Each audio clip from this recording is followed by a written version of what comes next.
이스라엘 백성들은 약 7년에 걸쳐 전쟁을 치르면서 가나안 지역의 거의 중요한 거점들을 정복했습니다. 그러나 가나안 땅 전체를 완전히 정복한 것은 아니었고 여전히 정복해야 할 땅들이 많이 남아 있었습니다. 미정복 지역은 크게 세 지역이었는데 지도를 보시면 빨간색으로 되어 있는 그 지역, 점이 찍혀 있는 그 지역을 아직 정복하지 못했습니다. 저 아래 애굽과 가까운 남서부 지역, 그리고 지중해 연안에 쭉 걸쳐 있는 블레셋 지역, 그리고 제일 위에 시돈이라고 기록되어 있는 가나안의 북서부 지역, 이런 지역들을 아직 정복하지 못했습니다. 이스라엘 백성들은 이미 정복한 땅과 아직 정복하지 못한 땅들을 합해서 지파별로 분배받아 정복하지 못한 땅들은 이제 각 지파가 점령해 나아가도록 했는데 1절 말씀에서는 이스라엘 백성들이 아직 가나안 땅을 다 정복하지 않았음에도 정복하지 못한 땅까지 미리 분배할 수밖에 없었던 이유를 이렇게 설명합니다. 1절과 7절 말씀 함께 읽어보겠습니다. 여호수아가 나이가 많아 늙음에 여호와께서 그에게 이르시되 너는 나이가 많아 늙었고 얻을 땅이 매우 많이 남아 있도다. 너는 이 땅을 9지파와 므낫세 반 지파에게 나누어 기업이 되게 하라 하셨더라. 아멘. 하나님께서는 요단강 서쪽에 위치해 있는 이 가나안 땅, 즉 이미 정복한 지역과 아직 정복하지 못한 지역 전체를 9지파와 므낫세 반 지파에게 분배하라 명령하셨는데 그 이유는 여호수아가 나이가 너무 많았기 때문입니다.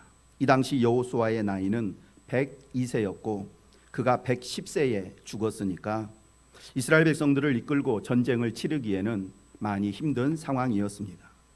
그래서 여호수아가 살아있을 때 각 지파에게 기업을 분배한 후에 각 지파별로 남아있는 땅들을 정복하게 만든 것입니다. 하나님께서 각 지파별로 정복 전쟁을 치르게 하신 또 하나의 이유는 이미 지난 전쟁을 통해서 가나안의 주요 도시들은 대부분 점령한 상태였고 또 남아있는 가나안 민족의 사기는 땅에 떨어진 상황이었기에 전략적으로도 전면전 치르는 것보다는 각 지파별로 국지전 치르는 것이 훨씬 유리했기 때문입니다. 뿐만 아니라 하나님께서는 이스라엘 백성들에게 다음과 같은 약속까지 해주셨기에 각 지파는 두려움 없이 자기에게 주어진 땅에 남아있는 가나안 민족과 전쟁을 치를 수 있었습니다. 6절 말씀입니다. 또 레바논에서부터 미스르봇 마임까지 산지의 모든 주민 곧 모든 시론 사람의 땅이라 내가 그들을 이스라엘 자손 앞에서 쫓아내리니 너는 내가 명령한 대로 그 땅을 이스라엘에게 분배하여 기업이 되게 하되. 내가 그들을 이스라엘 자손 앞에서 쫓아내리니 어떤 의미입니까? 내 말에 순종해서 전쟁을 치르기만 하면 승리는 내가 확실히 보장해 준다라는 의미입니다. 여기까지의 말씀이 오늘 우리에게 주는 영적 교훈 몇 가지 간단히 묵상해 보면, 첫째, 우리의 대장 되시는 예수 그리스도께서 마귀의 권세를 멸하시고 우리에게 이미 천국의 기업을 선물로 주셨지만 그 나라에 실제로 우리가 들어가기까지 우리가 싸워야 할 남은 싸움들이 있다는 것입니다. 바울 사도는 성도가 싸워야 하는 이 땅에서의 이 남은 싸움을 그리스도의 남은 고난을 내 육체에 채운다. 두렵고 떨림으로 너희의 구원을 이루라 라는 말씀으로 표현했습니다. 말씀드린 것처럼 성도의 남아있는 싸움은 승리가 보장된 싸움입니다. 그러므로 두렵고 떨림으로 너희의 구원을 이루라는 말씀과 그리스도의 남은 고난을 너희의 육체에 채우라는 말씀은 성도는 구원받은 사람답게 오직 하나님만을 두려워하며 하나님의 나라를 위해 기꺼이 고난받는 삶을 살아야 한다는 의미입니다.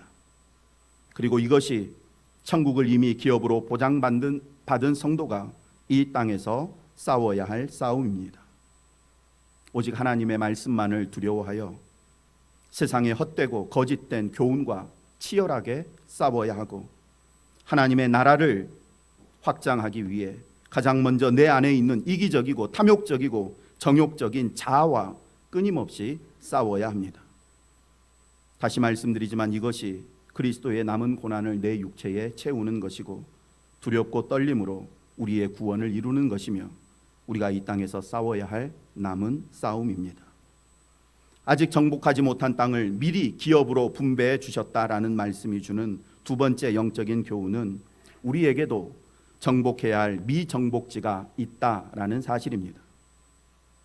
우리가 정복해야 할 미정복지는 구체적으로 어디를, 무엇을 의미할까요? 가장 가깝게는 아직 성화되지 못한 불완전한 우리의 옛 성품이 우리가 정복해 나아가야 할 미정복지라고 할 수 있습니다. 우리는 이미 예수 그리스도 대속의 은혜로 인해서 하나님의 거룩한 자녀가 되었습니다. 그러나 우리 안에는 여전히 옛 성품이 남아 있어서 끊임없이 그것들이 나를 괴롭히며 믿음의 걸음을 걷는 내 발걸음을 방해합니다. 하나님의 자녀로 거듭났지만 하나님의 자녀답지 못한 모습이 여전히 우리 안에 많이 남아 있습니다. 어떤 지파는 분배받은 지역에 남아있는 가나안 족속을 빠르고 완벽하게 쫓아냈는데 어떤 지파는 수백 년이 흐르도록 자기 기업 안에, 분배받은 그 기업 안에 있는 이방 민족들을 쫓아내지 못했습니다.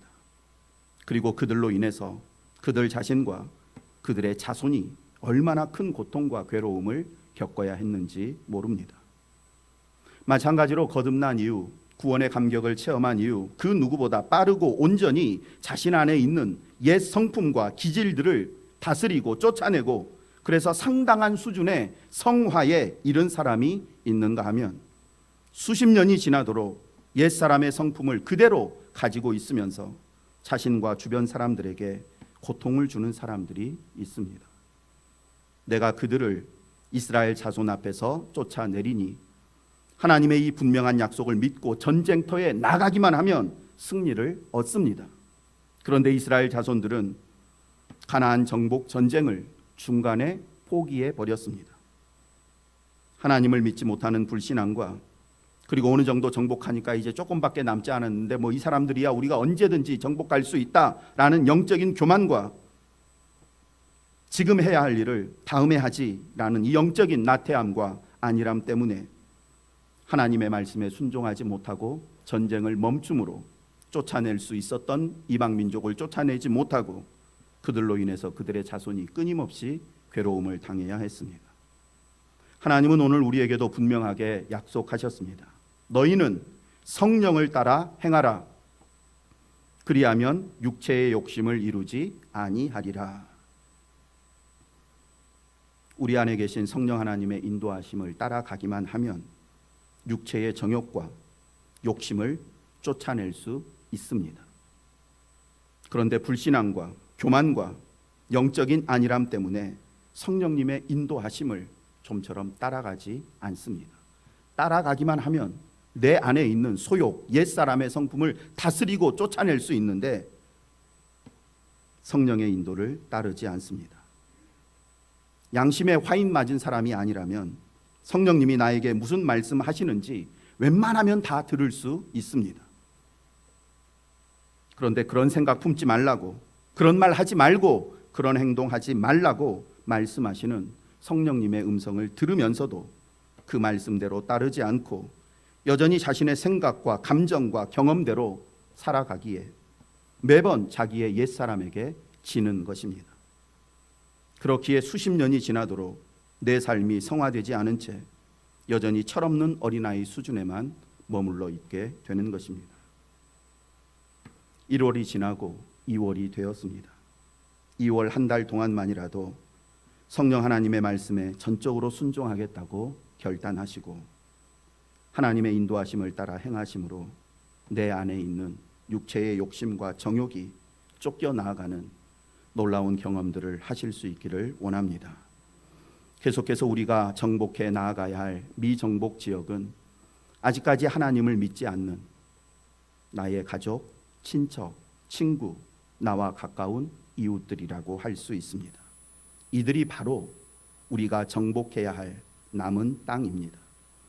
하나님께서 우리에게 지경으로 너의 삶의 지경은 이것이다. 네가 만나며 교제하는 사람들은 이 사람들이다. 정해주신 이 사람들을 어찌하든지 영적으로 정복하여 그들도 천국 백성 되도록 끊임없이 싸워야 합니다. 불신 가족과 불신 친구들과 타협하며 좋게 지내려다가 그들을 마귀에게 완전히 빼앗기는 불행한 지경에 빠지지 않으려면 불신 가족과 불신 친구들과의 영적 싸움이 아무리 힘들고 괴로워도 포기하거나 중단해서는 안 됩니다. 내가 그들을 이스라엘 자손 앞에서 쫓아내리니 우리가 그들과의 영적 싸움을 피하지 않고 복음을 들고 담대히 그들에게 나아가면 하나님께서는 틀림없이 나에게 지경으로 허락해 주신 내가 사랑하는 우리의 가족과 친구들을 지금 붙잡고 있는 그 악한 영들을 물리쳐 주시고 그들을 우리의 기업으로 허락해 주실 줄 믿습니다. 내 마음에 있는 이 사람들은 하나님께서 나에게 기업으로 주신 사람들이고 내가 이들을 구원하기 위한 영적 싸움을 중단하지만 않으면 그들은 틀림없이 나의 기업, 나의 상급이 될 줄로 믿습니다. 계속해서 말씀을 보겠습니다. 하나님께서는 7절에서 여호수아에게 9지파와 므낫세 반지파에게 가나안 땅을 나누어 그들의 기업이 되게 하라고 명령하십니다. 너는 이 땅을 9지파와 므낫세 반지파에게 나누어 기업이 되게 하라 하셨더라. 그런데 실제로 9지파 반에게 땅을 나누어 주는 내용은 14장에 기록되어 있고 우리가 읽은 13장 이 나머지 부분에는 모세가 살아 있을 때 기업을 분배받은 요단강 동쪽에 있는 두 지파 반, 즉 루벤 지파, 갓 지파 그리고 므낫세 절반 지파에 대한 이야기가 기록되어 있습니다.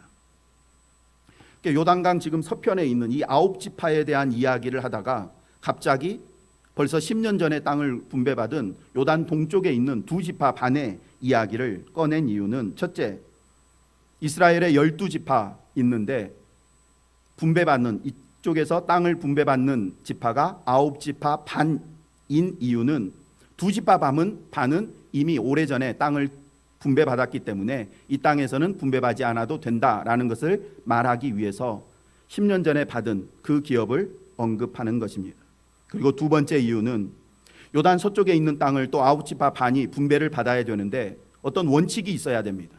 뭔가를 나누어 주려면 또 원칙에 따라서 나누어 줘야 되는데 이 분배하는 원칙은 오래전에 저 동쪽 지파들에게 땅을 나누어 줄 때 그 원칙과 동일하다라는 사실을 말씀하기 위해서 이 9지파 반에 대한 이야기를 하시다가 두 지파 반에 대한 이야기로 넘어가는 것입니다. 그렇다면 모세는 전에 어떤 원칙에 따라서 요단강 동쪽의 땅을 두 지파 반에게 분배했을까요? 모세는 크게 세 가지 원칙을 따라서 분배했는데 첫 번째는 비례의 원칙이고 두 번째는 제비 뽑기의 원칙이고 마지막 세 번째는 상생의 원칙입니다.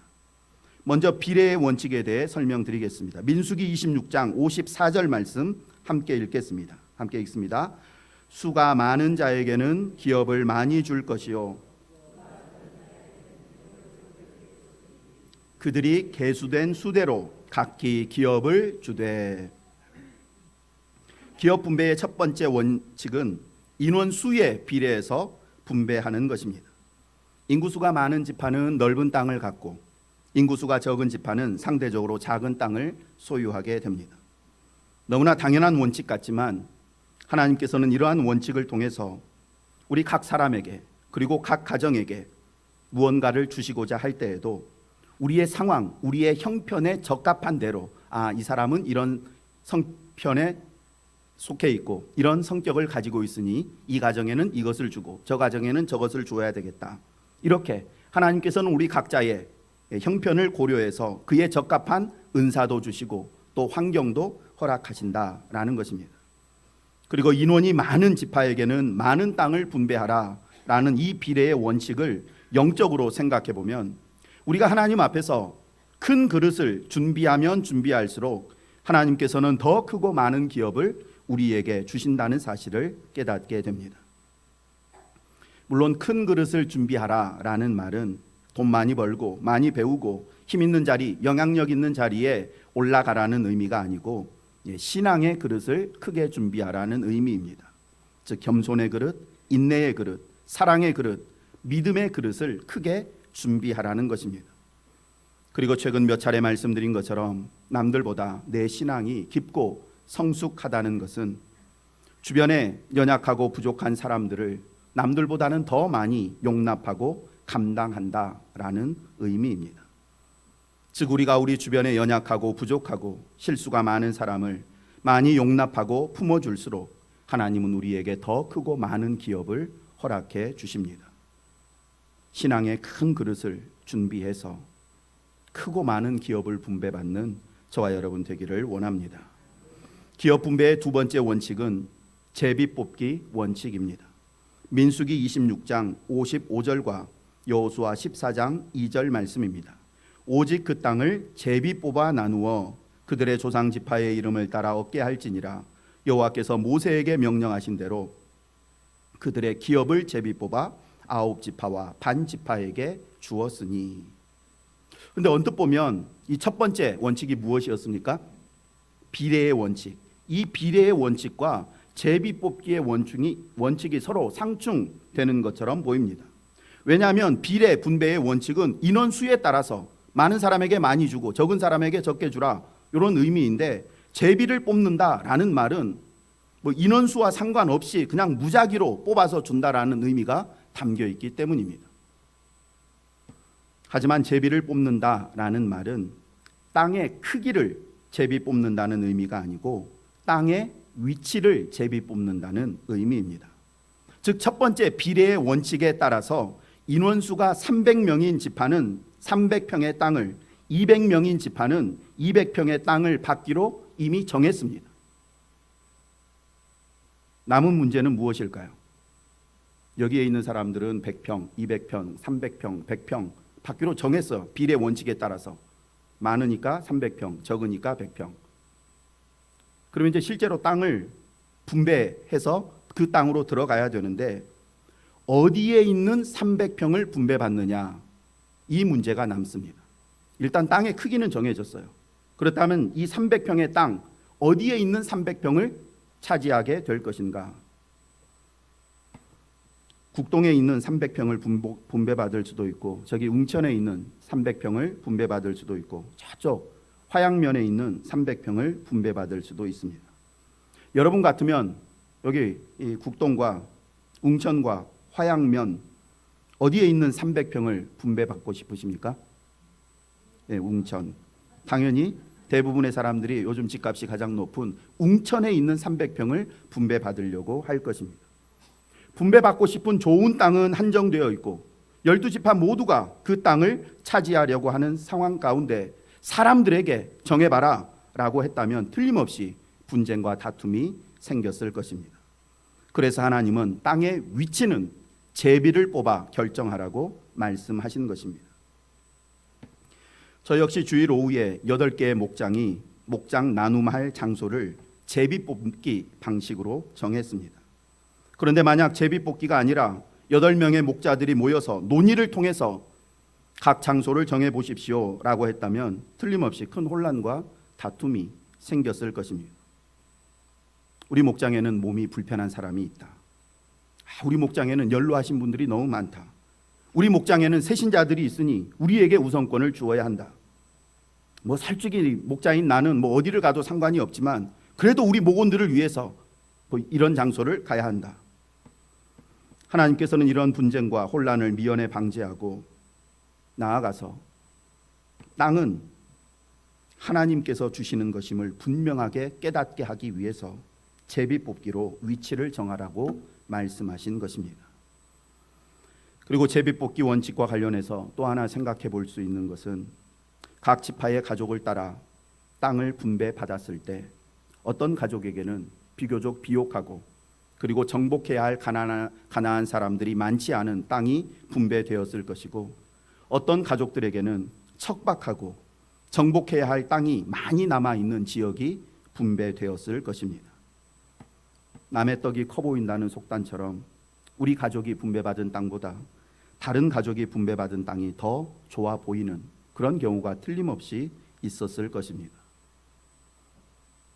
그러나 제비를 뽑은 이후에 땅 분배와 관련해서 성경 어디에도 제비 뽑기로 인해서 각 지파 간, 각 가족 간 서로 시기하고 질투하고 다투었다는 내용이 없습니다.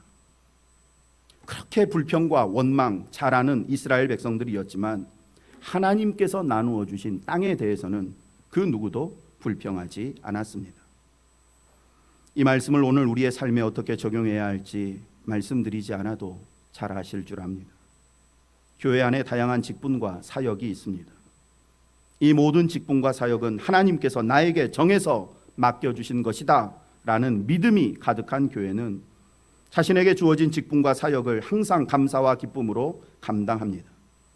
그러나 하나님에 대한 믿음이 약하여 인간의 뜻과 주장이 많은 교회는 불평과 다툼과 원망이 가득합니다.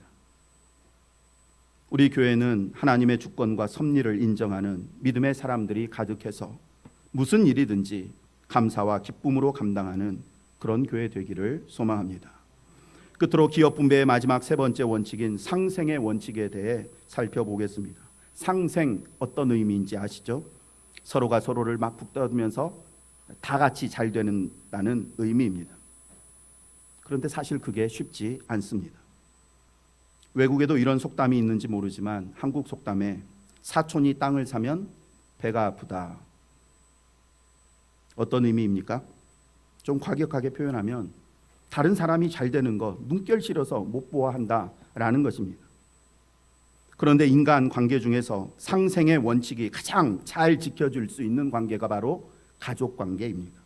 아주 가끔은 형제 시간에도 배 아파하는 경우가 있지만 대부분 가족은 서로가 서로를 격려하고 용기를 북돋으며 다 같이 함께 잘 되는 것을 최우선으로 생각합니다. 이렇게 마음이 일치하고 서로를 위하는 사람들이 함께 일하게 되면 사역의 효율도 오르고 사역함에 있어서 기쁨과 활기도 넘치게 됩니다. 그래서 하나님께서도 그들의 가족을 따라 기업을 분배하라 말씀하신 것입니다. 여호수아 13장 15절, 24절, 29절 말씀입니다. 모세가 르우벤 자손의 지파에게 그들의 가족을 따라서 기업을 주었으니 모세가 갓 지파 곧 갓 자손에게도 그들의 가족을 따라서 기업을 주었으니 모세가 므낫세 반 지파에게 기업을 주었으되 므낫세 자손의 반 지파에게 그들의 가족대로 주었으니 가족을 따라라는 말씀 속에는 인원수에 비례하여 라는 이 첫 번째 비례의 원칙도 담겨 있지만 동시에 방금 설명해 드린 마음이 맞고 함께 일하기 좋은 사람들을 중심으로 라는 의미도 포함되어 있습니다.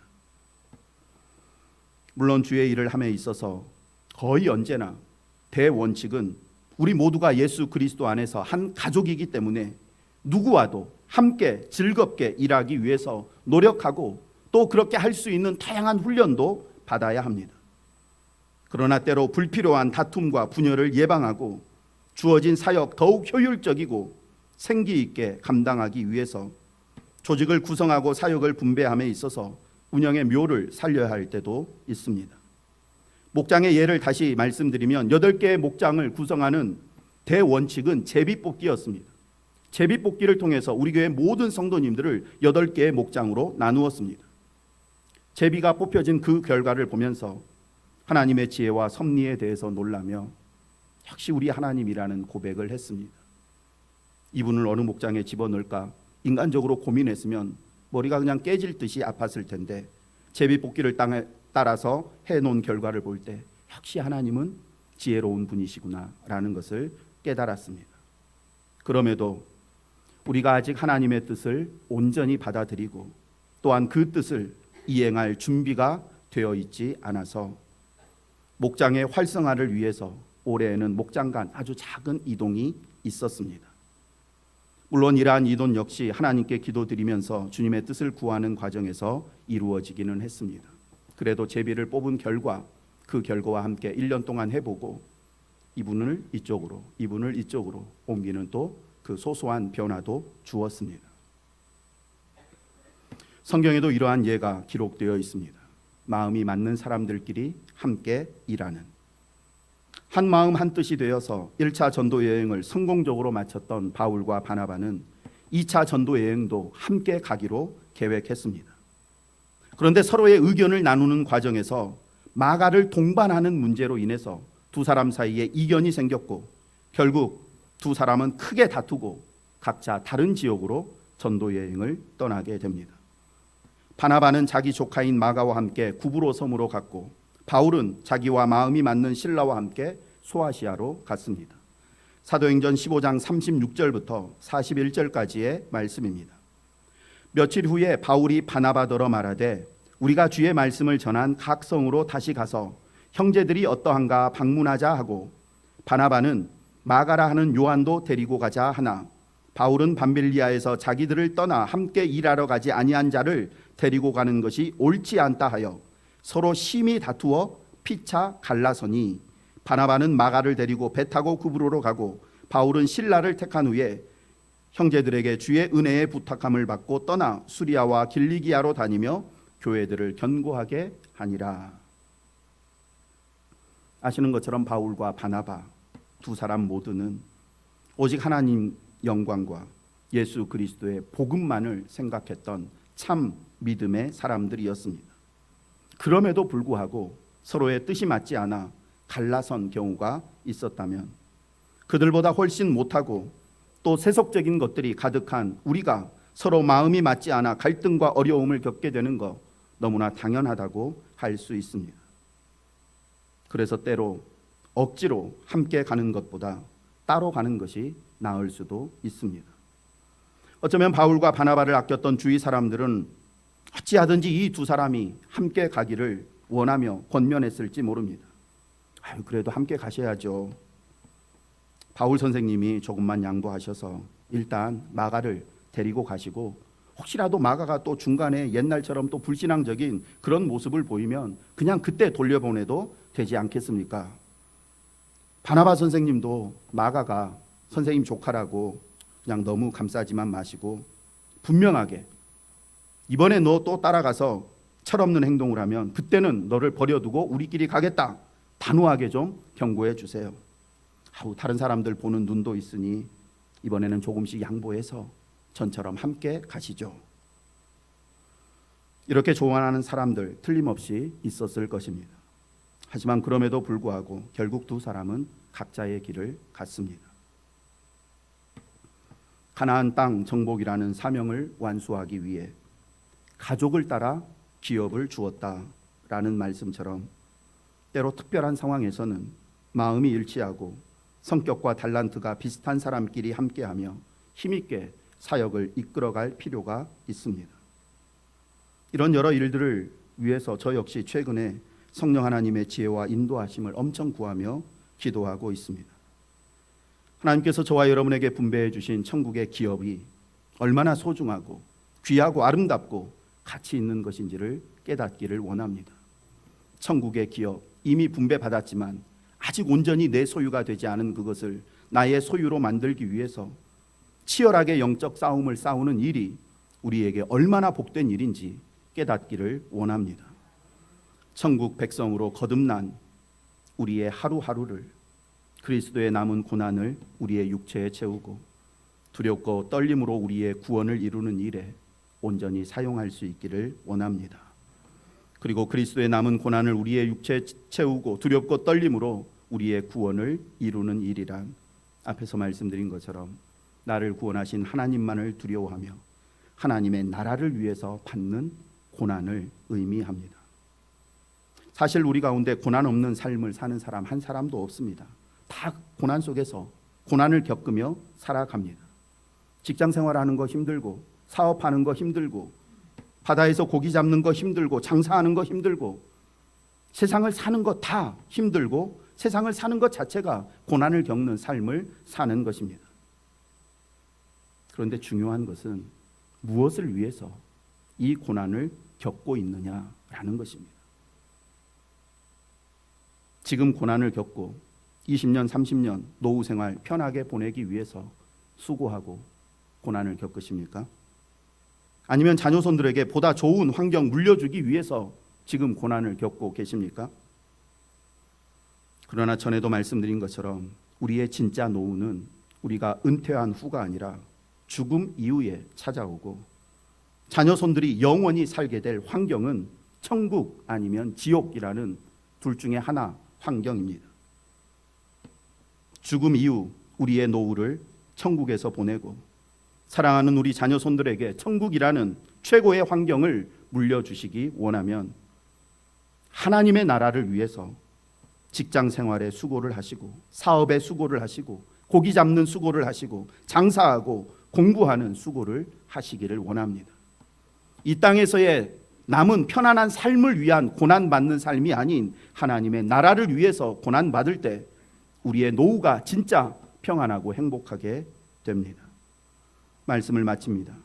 하나님께서 이스라엘 백성들에게 기업을 분배해 주실 때 세 가지 원칙에 따라 분배해 주셨는데, 첫째 비례의 원칙, 둘째 제비뽑기의 원칙, 셋째 상생의 원칙입니다. 비례의 원칙은 하나님께서 우리 각자의 상황과 형편을 세밀히 살펴서 그에 꼭 맞는 은사와 또 환경을 주신다는 의미입니다. 제비뽑기의 원칙은 나에게 주어진 모든 것 다 하나님의 주권으로 주어진 것이라는 의미입니다.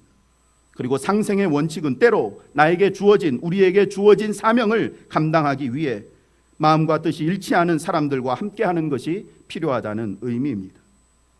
하나님께서는 우리에게 남은 땅을 정복하라고 오늘 또 사명을 맡기십니다. 우리가 정복해야 할 남은 땅은 아직까지 성화되지 않은 내 안의 옛 성품이라고 말씀드렸습니다. 아마 천국에 들어가는 그날까지 우리 안에 있는 옛 성품 완전히 정복하지는 못하겠지만, 그래도 옛사람과의 싸움을 결코 중단해서는 안 됩니다. 우리를 인도하시는 성령 하나님의 명령에 따라 날마다 우리의 옛사람과 싸우며 우리의 옛 성품과 기질을 조금씩이라도 정복해 나아갈 수 있기를 원합니다. 또한 하나님께서 우리에게 기업으로 분배해 주신 사랑하는 우리 가족들, 친척과 친구와 직장 동료와 이웃과 그들과 싸우는 영적 싸움을 두려워하지 마시고 그들과의 영적 싸움에서 승리함으로 그들을 우리의 기업으로 만들 수 있기를 간절히 소망합니다. 그리고 영적 싸움의 승리를 위해서는 비례의 원칙에 따라서 하나님께서 나에게 주신 남다른 달란트, 은사는 무엇인가, 그것을 분명히 발견하고 제비뽑기의 원칙을 기억해서 남이 가진 것 부러워하지 말고, 남이 살고 있는 땅 부러워하지 말고 하나님께서 주신 것에 감사하면서 상생의 원칙을 기억하여 함께 일할 수 있는 좋은 동역자들을 위해 끊임없이 기도해야 합니다. 그렇게 하나님의 주권을 인정하고 마음을 같이 할 수 있는 좋은 동역자들과 각자에게 주어진 달란트를 잘 활용해서 나아갈 때 결국 우리 모두는 사명 완수라는 승리의 기쁨과 감격을 누리게 될 줄 믿습니다. 기도하겠습니다. 하나님 아버지, 2025년 1월 벌써 한 달이 지나고 두 번째 달이 되었습니다.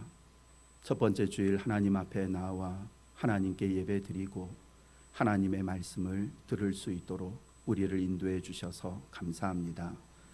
우리가 이 세상을 사는 이유와 목적이 어디에 있는지 절대 잊어버리지 않게 하여 주옵소서. 하나님, 오늘도 우리에게 남은 땅을 정복해야 한다는 말씀하시는 것을 듣습니다. 나 자신을 위해서, 나의 노후와 편안한 내 자녀들의 좋은 환경을 위해서가 아니라 오직 하나님의 나라와 그의 의를 위해 치열한 싸움을 싸울 때 결국 우리의 노후와 우리 사랑하는 자녀손들이 최고의 환경 속에서 살게 된다는 것 잊지 말게 해주시고, 힘들고 어려워도 끊임없이 내 안에 옛자와 싸우며 마귀와의 싸움에서 승리하여 우리의 삶을 점점 더 거룩하게 만들어가게 하고 우리의 삶의 지경을 조금씩 더 넓혀가게 하여 주옵소서. 예수님의 이름으로 기도드립니다. 아멘.